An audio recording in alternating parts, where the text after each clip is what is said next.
Olha nós aqui de novo. Boa tarde, Brasil, gente, Minas no ar. A partir de agora, até enquanto tá rolando propaganda eleitoral de 4h15 a 5h15. Depois que acabar, aí a gente volta de 4 a 5. E atenção, a partir de agora você confere as principais notícias de Belo Horizonte e de todo o estado de Minas Gerais.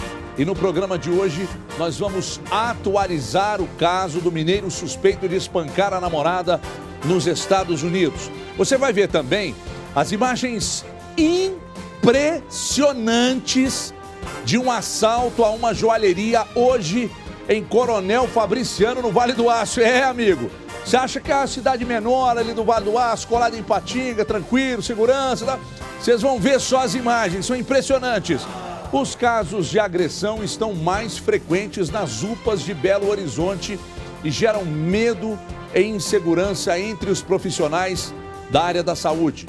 E se você tem uma denúncia, então envia para cá. Nosso WhatsApp já está no canto alto da tela, 99772-7663. Participa com a gente, divida o seu problema com os demais e vamos todo mundo trabalhar para resolvê-lo, ok? 99772-7663. E bora para mais uma edição do Brasil Urgente Minas que está no ar. E ó, eu continuo... aliás, eu continuo não continuo. Eu continuo aqui informando que daqui a pouco a gente vai trazer mais informações sobre o caso, já destaquei aqui, né? Ocorrido lá nos Estados Unidos, daquele namorado que agrediu a namorada. Daqui a pouco vamos trazer mais detalhes. Agora, eu vou direto para a redação, falar com o grande Marcelo Silveira, porque é o seguinte, estão foragidos os criminosos que atacaram duas agências bancárias na madrugada de hoje no município de Extrema, lá bem na divisa com o estado de São Paulo. Marcelo, boa tarde, seja bem-vindo. E aí, Marcelo, mas nem uma imagenzinha pegou nada dos caras, Marcelo? Pois é, Everton, boa tarde para você, boa tarde a todos. Você estava comentando aí agora há pouco que nem as cidades pequenas têm mais sossego, né?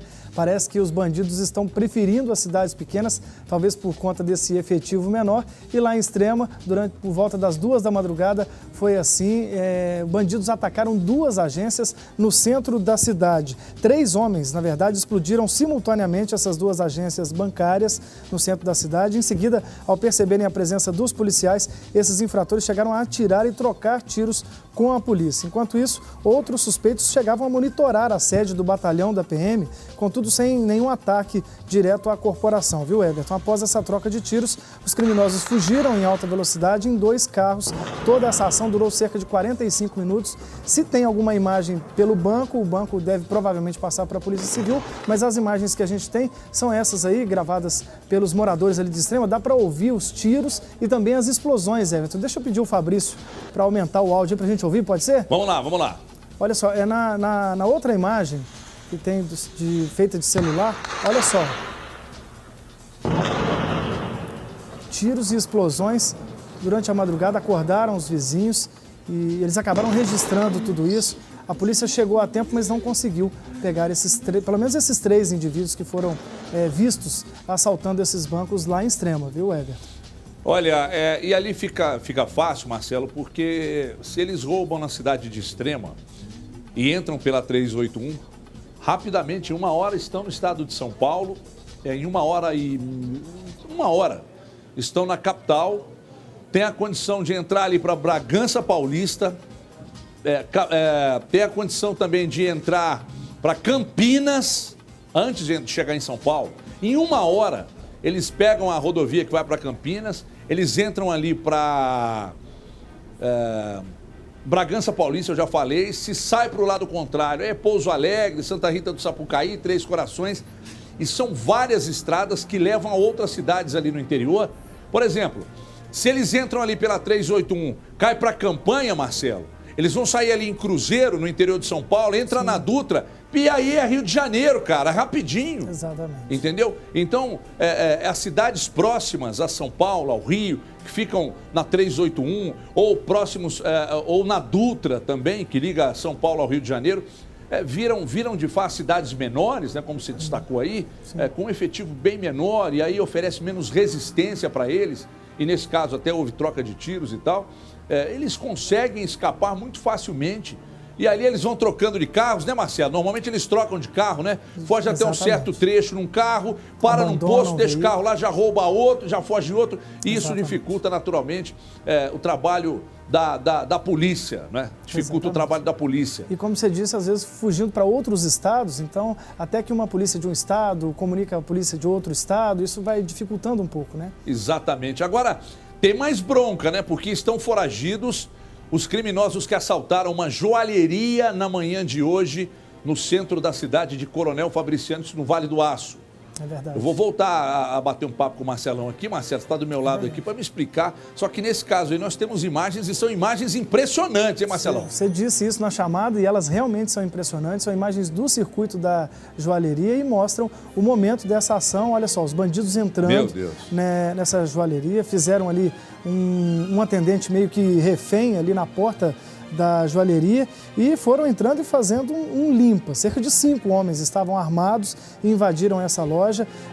Outros atendentes estavam aqui nesse balcão que fica aqui na parte de baixo da tela. Outros atendentes estavam ali, eles também foram acuados pelos bandidos que quebraram vidros, levaram bijuterias, relógios e vários produtos folheados a ouro em mochilas que eles mesmos levaram, viu? Esses suspeitos não foram identificados, você percebe no vídeo que eles entram encapuçados, entram com o rosto coberto de alguma forma para não serem identificados pelas câmeras. Eles ainda não foram identificados, o que se sabe é que eles fugiram num carro branco. A polícia tem informações de que esse carro seria um Duster branco e a partir daí começaram as buscas ali na região. Até algum momento ninguém foi preso, viu, Everton? Ô Marcelo, imagina só o desespero dessa funcionária que ficou agachada ali durante um tempo. Um dos assaltantes chegou a inclusive, apontar a arma para ela, chamando para que ela fosse para o final da loja, para o fundo da loja. Isso aconteceu hoje por volta de 11h30 da manhã, né? A ousadia dessa quadrilha, ali é uma quadrilha mesmo, né?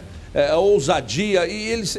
Ô Marcelo, você tem alguma informação se eles agiram? Porque as imagens mostram que eles foram um tanto quanto violentos ali com as pessoas que estavam dentro da joalheria, Marcelo. Sim, no vídeo que a gente recebeu, talvez numa parte um pouco antes dessa, não sei se está lá em cima com os meninos, dá para perceber que os funcionários estão trabalhando normalmente. Quando percebem a entrada desses bandidos e eles mesmos já começam a correr para o interior da loja, talvez uma salinha, Essa uma imagem cozinha. aí, Marcelo? Essa imagem, isso mesmo. Olha só, eles são acuados lá para dentro e a violência desses bandidos quando eles começam a ser violentos, boa parte dos funcionários já está dentro da cozinha, então ele não tem relatos de agressões diretas. Um desses funcionários que estava na porta que foi mais acuado, lógico, aquela agressão psicológica, né? Deita no chão, não olha pra gente. Olha só, ele vai arrastando, inclusive, o funcionário. Esse que está arrastando ali seria um segurança da joalheria, Marcelo? Até então a polícia trata ele como um atendente, ele está lá na porta da loja, talvez esperando clientes, até porque os outros clientes já estão sendo atendidos no balcão quando o grupo entra.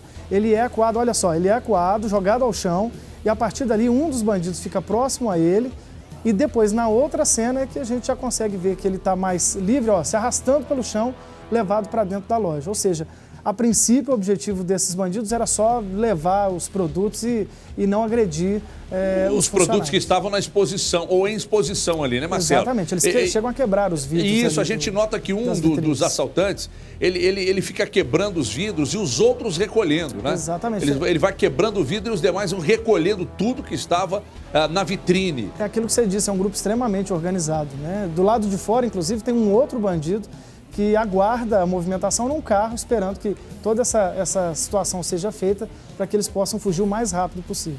É um desespero muito grande dos funcionários que se encontravam no interior dessa joalheria e que no momento que eles entraram, esses funcionários, uma funcionária inclusive fica abaixada ali atrás do balcão, aí a imagem flagrando o Duster branco, né, escapando depois desse roubo. Veja que no momento que eles chegam, o rapaz já se deita ali. Algo escapa das mãos dele, mais à frente ali no chão, não sei se um aparelho celular ou se uma carteira, não sei exatamente o que é, mas mostra que o rapaz passou e recolheu esse objeto, que parecia uma carteira. Ali um outro objeto caiu também de uma das mãos do assaltante, e eles foram fazendo tudo muito rapidamente. Isso não deve ter durado 5 minutos, hein, Marcelo? Provavelmente nem 5, né? Porque como eles estavam, como você disse, organizados, alguns quebravam, outros já recolhiam, outros já dentro do carro, um ficou por conta ali do atendente que estava na porta, depois ele foi acuando os outros funcionários, você vê que é tudo muito bem articulado, então 5 minutos já limparam tudo e já fugiram, né?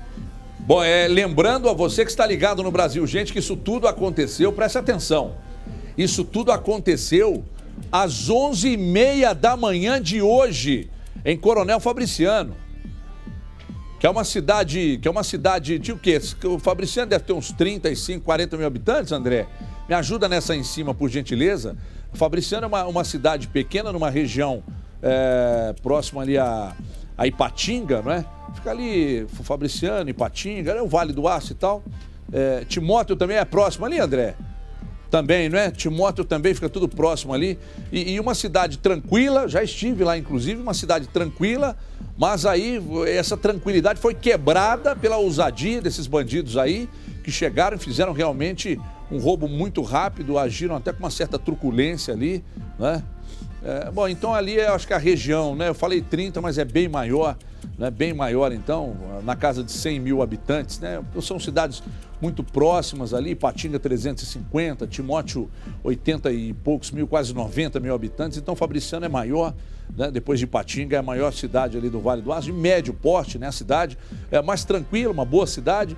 E aí, rapaz, veja só que às 11h30 da manhã de um dia tranquilo, numa quarta-feira, os funcionários ali tranquilos, o atendente na porta da loja, né? Ali um rapaz no balcão, parece que estava sendo atendido por uma das meninas atendentes da loja e de repente os caras chegaram tocando o terror, entraram já quebrando vidros, roubando tudo que estava na vitrine e depois eles apontam, um rapaz chega, um dos assaltantes, ó, esse aí, ó, ele chega, vê que a funcionária está ali no canto, ela desesperada, né, com medo de morrer, ele chega, aponta a arma, manda ir para o fundo da loja e isso faz o mesmo com esse que está deitado ali, que acabou se arrastando até o fundo da loja. Enquanto isso, os demais bandidos, eles vão limpando tudo que há na vitrine da loja, ali naquelas mesas ali, onde eles guardam os relógios, as joias, e eles fazem o assalto. Bom, e é isso mesmo, um assalto que não deve ter durado de fato 5 minutos. Eles agiram muito rapidamente e depois fugiram nesse carro branco, nesse Duster branco. Isso deve ajudar, se é que já não está ajudando, né? Porque naturalmente o serviço de inteligência da polícia já trabalha para a identificação dessa quadrilha que assaltou então esta joalheria hoje pela manhã na cidade de Coronel Fabriciano, no Vale do Aço. São imagens realmente impressionantes do circuito interno que mostra a ação desses bandidos na Fabriciano de cerca de 100 mil habitantes. Bom, são 4h29, 4h29. Daqui a pouco vamos atualizar aqui as notícias. Aliás, vamos agora, né? Ontem aqui, vem cá, Pisquira, deixa eu te colocar para trabalhar. Ontem nós mostramos aqui e ficamos, tem mais que 30 minutos mostrando as imagens e os áudios da agressão sofrida por uma garota, uma mineira que reside nos Estados Unidos, sofrida pelo ex-namorado, pelo namorado dela, né? Eles estavam em casa na madrugada de domingo para segunda e aí começaram a discutir e ele agrediu de uma maneira que vocês que não viram, né? Esses vídeos já estão rodando, aliás, matéria de destaque hoje no país inteiro. Eu até curiosamente estava olhando o Instagram da Luísa Brunet, a Luísa Brunet, famosíssima modelo e eu acho que até atriz também, não sei. Mas eu estava olhando lá no Instagram da Luísa Brunet, a Luísa Brunet postou e as mulheres engajadas hoje e nesse período em que elas passam por esse processo de empoderamento, elas muito engajadas e todas divulgando e pedindo para que as demais façam a denúncia e para que não chegue ao que chegou essa menina aí, né, lá nos Estados Unidos, ao estado que chegou desse relacionamento, que já era doentio, partindo dele para com ela, a ponto de, na madrugada da última segunda-feira, agredir de uma forma brutal. Essa menina deve ter vivido realmente momentos horripilantes ao lado desse monstro aí. Já está em liberdade o mineiro suspeito de estrangular e intimidar a namorada dentro de um apartamento na Flórida, nos Estados Unidos. Eric Bretz pagou fiança no valor de $60 mil, cerca de 240 mil reais, mas teve o passaporte apreendido. Conforme, inclusive, destacado ontem aqui pela advogada doutora Nádia Castro, que esteve aqui ontem, e que disse que o passaporte ficaria apreendido e que ele não poderia deixar o país e que ficaria em liberdade enquanto o processo estaria sendo julgado. Aliás, investigado, e depois ele passaria pelo julgamento e que fatalmente seria condenado. Ele irá responder pelos crimes no país norte-americano, onde a força da lei todos já conhecemos. Marcelo Silveira, que está comigo aqui, mas preparou esse material. E se você ainda não conhece a história, não teve nenhuma informação do caso, preste atenção. Marcelo Silveira conta agora, aqui no Brasil Gente. Veja. Eric Bretz pagou fiança no valor de $60 mil, o equivalente a R$240 mil, e irá responder em liberdade. O brasileiro foi preso na Flórida depois de agredir a namorada, a estudante Melissa Gentes, de 22 anos. O jornalismo da Band teve acesso a um áudio gravado pela própria Melissa, depois que ela tentou pular do carro em movimento para fugir das agressões. Para de fazer Você só faz Aprende, velho! Para de me abusar mentalmente! Abusar velho! Você quer piorar a situação? Você abriu a porta do carro, tentou pular.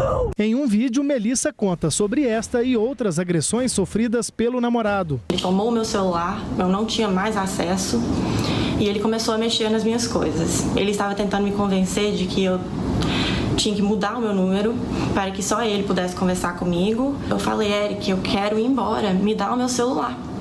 Eu tentei pegar o celular da minha mão e ele fazia uns movimentos bruscos, ele tirava minha mão, ele começou a bater minha cara no chão, me puxou, pegou meu cabelo assim, me arrastou pelo chão, pegou uma garrafa de soro, bateu na minha cara e ele me colocou entre as pernas dele, começou a me estrangular e ele deixava o soro cair na minha boca para eu não conseguir respirar. O motivo dessas agressões seria o ciúme que Eric tinha de Melissa. Em uma das conversas, o jovem conta por que teria agredido a namorada. Eu pedi pra ver, você não deixou, velho. Eu deixei, eu só queria que você não tomasse minha mão. Você não me deu, não. Eu tinha que pegar, velho. Então, eu falei pra você... Quando eu pedi pra ver, você me dá. Em outro áudio, Eric ameaça fazer algo com a família de Melissa caso ela entrasse na justiça contra ele. Você me na justiça e eu ia te engolir na justiça. Só que eu não engoli só você, não, porque a sua família entra, justiça envolve família, não envolve só a pessoa. Eu tenho vontade de fazer isso com os meus pais, eles não fizeram nada com você. Em seguida, fala para Melissa obedecer a ele, porque ele era homem. Você não aceita um homem que tem mais dominância que você. Isso eu não aceito. Você acha que você é um homem. Você acha que você é o homem da relação, mas você não é, você é uma mulher, velho. Tem que aceitar isso. Aceitar que é você, aceitar a sua realidade, velho. O rapaz deve responder por 2 acusações de violência doméstica, por estrangulamento e por intimidar a vítima. Esse tipo de situação não é amor, não é sinal de amor. Né?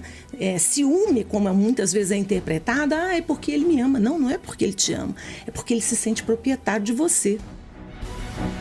Bom, em primeiro lugar, parabenizar o Marcelo pelo material aí, um VT muito bem feito, que explica tudo o que aconteceu e que naturalmente assusta quem está assistindo e quem ainda não estava sabendo, quem ainda não acompanhou esse caso que ontem foi destacado aqui no nosso Brasil, gente.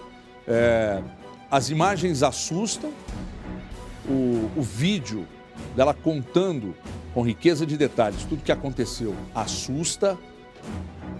E o áudio complementa, não é, Marcelo? Deixa eu abrir o Marcelo comigo aí, porque o Marcelo produziu essa matéria. O áudio complementa esses momentos de tortura vividos pela menina, pela Melissa. Os áudios são assustadores. Obviamente que as imagens são, né, não menos assustadoras, mas o áudio retrata muito bem que tipo de relação ela vivia e o quanto sofria nas mãos desse rapaz, hein, Marcelo? É verdade. E pelos relatos, parece que a gente vê que não é a primeira vez que ela sofre esse tipo de agressão por parte dele, né? Esse áudio, ele é um áudio só, parece que ela tentou pular do carro, foi ela mesma que contou isso no vídeo, tentou pular do carro devido às agressões, o carro em movimento, ele fechou a porta e aí começou a agredir, dirigindo começou a agredi-la. Então ela grava esse áudio logo nessa sequência. E aí eles falam, a gente retirou alguns trechos, que o áudio tem cerca de 25 minutos, e são trechos que relatam esse momento, essa vida de sofrimento que a Melissa sofria lá nos Estados Unidos. Ali a gente vê que esse vídeo ela grava num ambiente que me parece de hospital, né, Everton? Um hospital americano. Sim, parece que sim. Ela ainda está... É um hospital, de fato é um hospital. Né? Ela se recupera e grava esse vídeo contando esse relato monstruoso que infelizmente tem atingido as mulheres não só no Brasil, mas também fora do Brasil. Nós estamos, ontem foi destacado isso aqui, Marcelo, está vivendo, parece que foi institucionalizado no país, né? O ódio, a intolerância, o desrespeito, e quanto mais as mulheres se unem para combater esse desrespeito, essa intolerância, mais as pessoas que cometem esse tipo de atrocidade vão sendo conhecidas, né?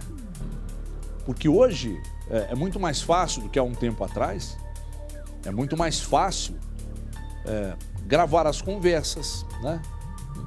Fotografar, filmar as ações do agressor, né? Então, a gente assusta porque hoje a gente tem contato com áudios, com vídeos, com fotografias, e a gente assusta.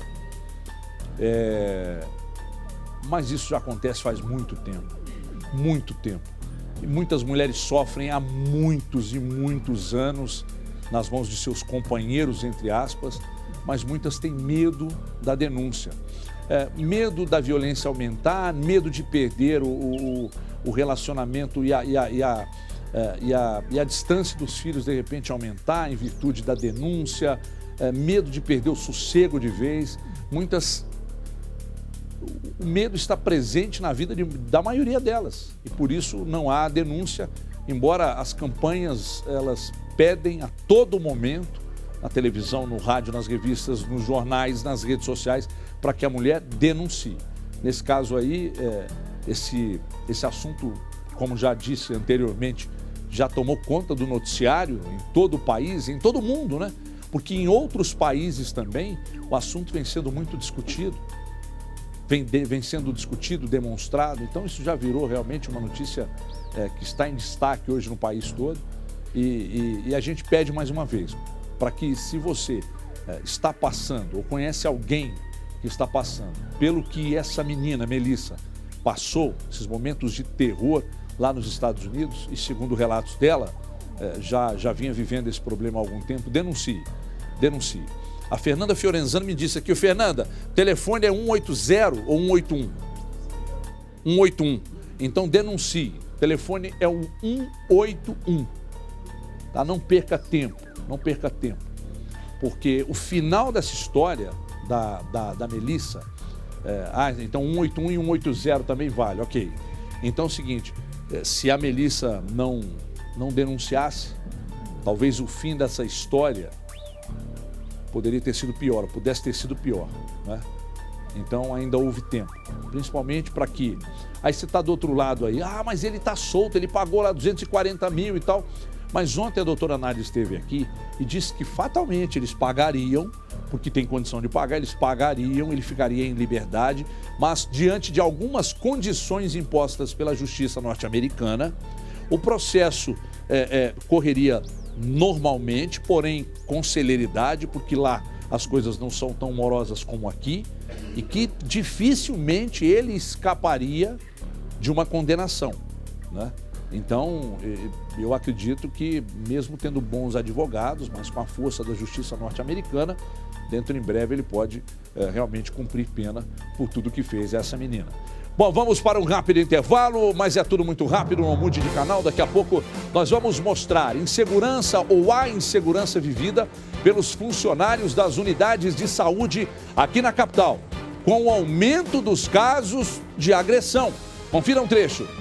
E aí ele não aceitou, e pelo fato de eu falar que não tinha mais o que ser feito ali, eu podia fazer o curativo, ele, na hora que eu passei, ele me bateu com o telefone por 2 vezes no rosto.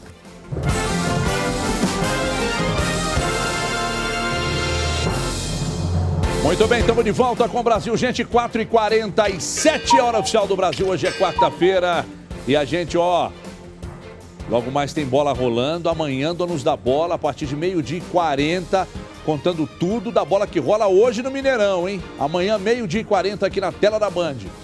O corpo de uma mulher que teria sido morta a facadas foi encontrado dentro de uma construção em Patos de Minas, no Triângulo Mineiro. Os suspeitos do crime foram detidos pela Polícia Militar poucas horas depois de cometerem o assassinato e assumiram o crime sem nenhum tipo de arrependimento. A vítima ainda não foi identificada. Igor Nunes conta agora na tela da Band. Veja. O corpo da mulher foi encontrado pela manhã na Rua Acre, no bairro Santa Terezinha. A vítima foi morta com golpes de faca. Os vizinhos disseram ter ouvido uma discussão e pedidos de socorro, então acionaram a polícia. A mulher não foi identificada. Os suspeitos do crime foram detidos. Um adolescente de 16 anos e um casal, Darley Ramos Cardoso e a namorada, Viviane Amaro Samara, ambos de 20 anos, confessaram o crime.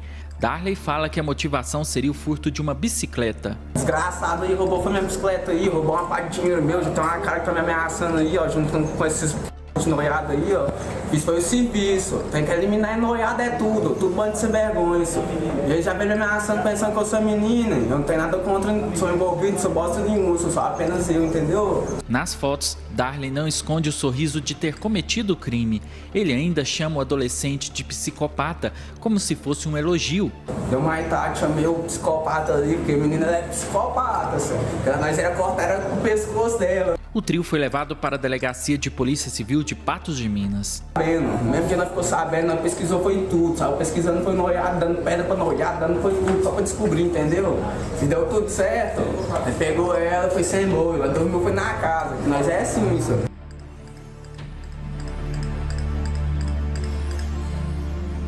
Vocês querem que eu fale o quê? O cara matou, foi preso, confessou o crime, tá rindo. Tá rindo. A coisa mais normal do mundo para esse tipo de gente é isso aí, ó. Matou e está simplesmente rindo, debochando da situação, debochando da punição que vai sofrer. Não se assusta em ficar preso, porque sabe que daqui a pouco não estará mais. E aí volta para o mundo do crime, continua praticando. É isso aí, ó. O cara não tem medo da punição. O cara não tá nem aí para as câmeras, mostra o rosto, ri da situação, como se ele fosse, como se a atitude dele fosse a coisa mais normal do mundo. Ai, papai. Não dá, não. Funcionários de unidades de saúde da capital reclamam que, além da falta de segurança nos locais, eles também se tornaram alvo, hoje o programa está levinho, hein? Tornaram alvo dos próprios pacientes. Descontentes com os serviços e atendimento, alguns expressam a revolta com violência. Os casos de agressão vêm assustando os trabalhadores e o Marcelo Silveira conta o que acontece. Veja. Thaís se formou em enfermagem em 2011. De lá para cá, a jovem passou por postos de saúde, hospitais e unidades de pronto atendimento. Em todas elas, sofreu ou viu colegas sofrerem algum tipo de agressão. Numa UPA em Contagem, ela chegou a ser agredida fisicamente por um usuário. Como era eu que estava mais próxima, ele veio até mim, disse que era para eu conversar com uma pessoa que estava no telefone, que era uma autoridade da família dele, e eu disse que não tinha nada para ser feito, que se ele tivesse alguma outra reclamação, que fosse para reclamar com a outra enfermeira, que ela já tinha conversado com ele.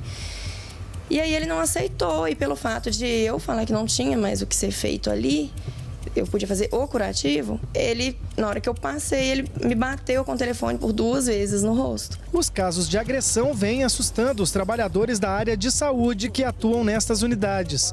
Dados do fluxo de abordagem dos episódios de violência nos serviços da Secretaria de Saúde da capital mineira mostram que nos últimos 5 meses foram registrados 243 casos de agressão física ou verbal em Belo Horizonte. O problema é que tem acontecido alguns casos com um grau de violência muito elevado. Nós já tivemos, por exemplo, arrastão dentro de centro de saúde, onde os ladrões, se fingindo de pacientes, anunciaram um assalto e roubaram desde os funcionários até os usuários presentes na unidade. Tivemos enfermeira sequestrada em porta de unidade de saúde, tivemos assalto à mão armada em vários locais e tivemos, inclusive, centro de saúde que foi fechado por conta da violência. Se fizermos uma conta rápida, veremos que a média é de 50 casos notificados a cada mês.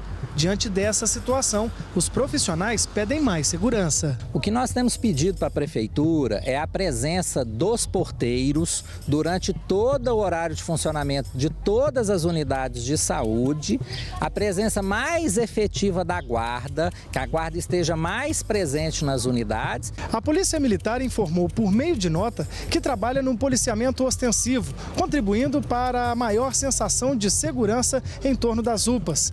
Já a Guarda Municipal, que é responsável pela segurança do patrimônio, disse que atua em todas as UPAs, com patrulhamento em viaturas durante o dia e com a presença de guardas fixos no período da noite.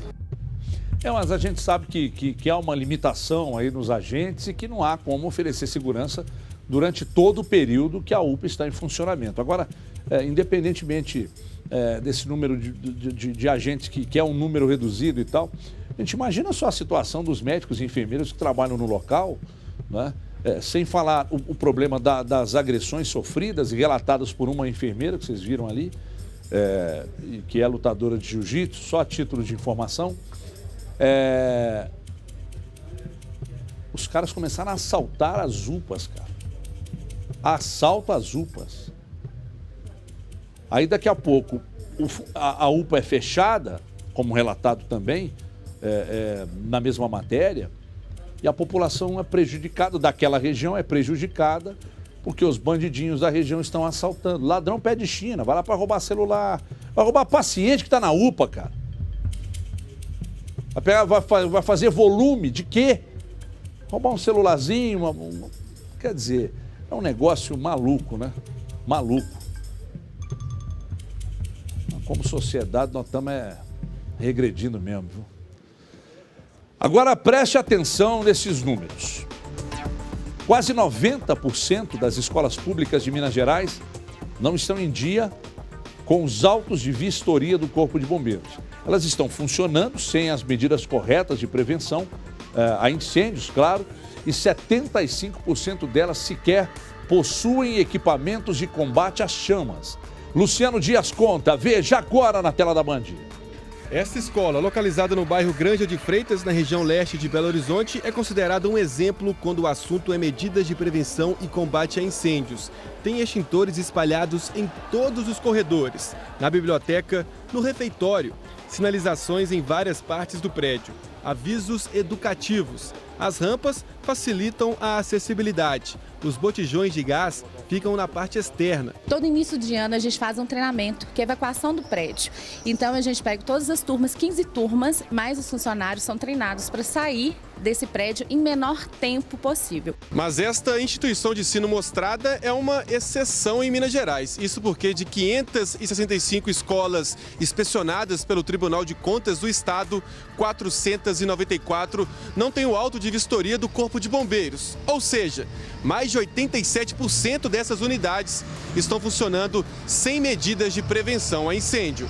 O Estado e os municípios têm 90 dias para adotar as medidas de prevenção e combate a incêndios, contando desde o último dia 19. Prazo que seria, sob a nossa perspectiva, suficiente para, desde questões bastante simples, como aquisição de extintores, né? Ou o estabelecimento de metodologia de combate a uma situação feito essa, por exemplo, de um princípio de incêndio, e também para a apresentação de um plano para a adequação dessa situação à realidade. Se os gestores não nos apresentarem nesse prazo de 90 dias aquilo que foram instados a apresentar, eles podem inclusive receber uma punição, aí uma sanção pecuniária, ou seja, uma multa que gira ou pode chegar até R$15 mil. O cidadão pode contribuir para sinalizar a falta de medidas de prevenção a incêndio e outros problemas nas escolas. Com o aplicativo na ponta do lápis, qualquer pessoa pode responder questionários e fazer relatos sobre as instituições de ensino. Qual que é o nosso desejo com isso? Criar uma rede de participação solidária para que a escola seja cada vez melhor e, de alguma forma, que a qualidade da educação oferecida aos mineiros seja melhor também. Todas essas informações são consolidadas e o gestor ele pode conhecer quais são os principais problemas daquela unidade escolar, daquele município e do nosso estado através da página do tribunal. Sobre as informações divulgadas pelo Tribunal de Contas de Minas Gerais, a Secretaria de Estado de Educação destaca que a maioria das escolas listadas pertence a redes municipais. De toda forma, a Secretaria, com apoio do Corpo de Bombeiros, já está atuando para oferecer condições mínimas para a prevenção a incêndio e pânico em todas as escolas estaduais, ok? Vamos para um rápido intervalo, Laicá, rapidinho, não saia daí porque daqui a pouco vamos mostrar que os pesquisadores da UFMG podem ter descoberto uma substância capaz de ajudar a combater o vício em cocaína. Atenção, hein? Confira um trecho aí. Perdi um imóvel, perdi uma motocicleta, perdi carro, perdi ótimos empregos e infelizmente eu terminei de perder agora, que foi um casamento de 20 anos.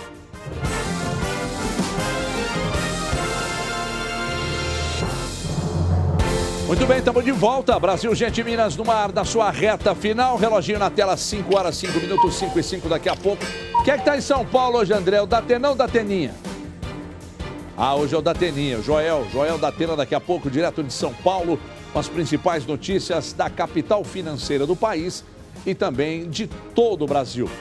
Pesquisadores da Universidade Federal de Minas Gerais fizeram uma descoberta importante, hein? Que pode ser usada para combater o vício em drogas como cocaína. Testes em laboratório mostraram que uma substância sintética é capaz de eliminar a memória de prazer causada pelo uso do entorpecente. Igor Calian mostra agora, veja. Alberto foi usuário de cocaína durante 5 anos. O vício fez com que ele perdesse tudo o que tinha. Ele está em tratamento há 5 meses. Perdi um imóvel, perdi uma motocicleta, perdi carro, perdi ótimos empregos e infelizmente eu terminei de perder agora, que foi um casamento de 20 anos. Um estudo realizado aqui na Universidade Federal de Minas Gerais pode ajudar a combater o vício em cocaína. Cientistas descobriram que uma substância sintética é capaz de anular a memória do uso da droga no cérebro. Um dos principais agentes causadores do vício em drogas é a busca pela sensação de prazer, que fica marcada na memória do usuário. O cérebro é estimulado a liberar dopamina, o hormônio responsável pelo bem-estar. É essa sensação que motiva o corpo a criar a dependência química.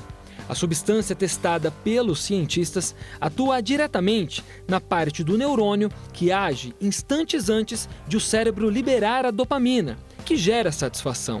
No experimento que durou 5 anos, camundongos eram confinados em uma caixa com vários compartimentos e em um deles recebiam injeções de cocaína. Nos dias seguintes, eles retornavam ao mesmo compartimento em busca da droga. Parte dos ratos recebeu a substância inibidora de memória e mesmo depois de a cocaína ser injetada, esses camundongos não retornavam ao compartimento para receber novas doses de cocaína. Uma pessoa que utilizou a droga numa cracolândia, só de ela passar perto daquele ambiente, ela vai desejar usar a droga novamente. No caso do álcool, só de uma pessoa entrar num bar ou assistir uma propaganda de cerveja, isso pode despertar na pessoa o desejo de utilizar álcool novamente. Então, o nosso estudo consiste justamente em apagar esse tipo de memória, para evitar que a pessoa, sob qualquer estímulo, ela se lembre da droga e queira utilizar a droga novamente. Antes de testar a substância em seres humanos, os pesquisadores ainda vão analisar em laboratório o comportamento das células afetadas pelos mecanismos de inibição de memória. Mas o estudo representa um grande passo no caminho do combate ao vício. É mesmo. Ô, gente, vem cá. A Polícia Civil, preste atenção nesse caso aqui. A Polícia Civil investiga o suspeito de gravar um vídeo ameaçando o candidato Jair Bolsonaro. O homem foi preso por tráfico de drogas em Juiz de Fora, região da Zona da Mata Mineira. Segundo a polícia, preste atenção no vídeo, vamos assistir. Aqui, ó, Bolsonaro. vou falar com você aqui, ó. Tá vendo isso aqui, essa porra aqui?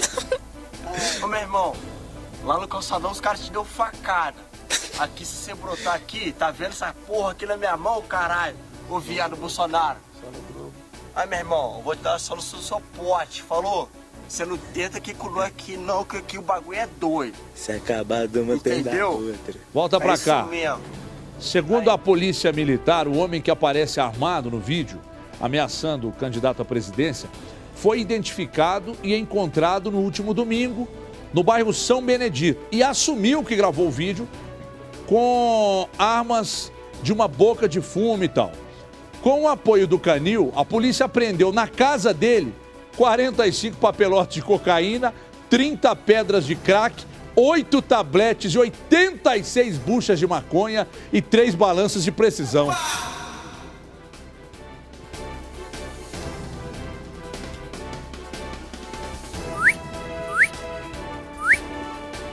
Vai ser burro! Nossa Senhora! Ah, não, eu preciso ir embora. Tá na hora de ir embora, André? Ah, então vamos embora, vamos embora. Ô, gente, olha, eu tô sentindo falta das mensagens. Vem cá no Pisquila. Eu tô sentindo falta das mensagens que vocês mandam pra mim aqui, pro meu Bandzap, falando que tá assistindo o programa, a cidade que vocês estão assistindo. Então, eu tô sentindo falta, tô me sentindo sozinho. É, verdade. Então amanhã nós vamos ficar aqui 10 minutos mandando um abraço, registrando as mensagens de vocês aí, aqui da capital, da região metropolitana e do interior. Um abraço a todos. Vem aí Joel da Atena com notícias de São Paulo e do Brasil. E amanhã, às 4h15 da tarde, a gente tá de volta aqui na tela da Band. Tchau, pessoal. Até amanhã.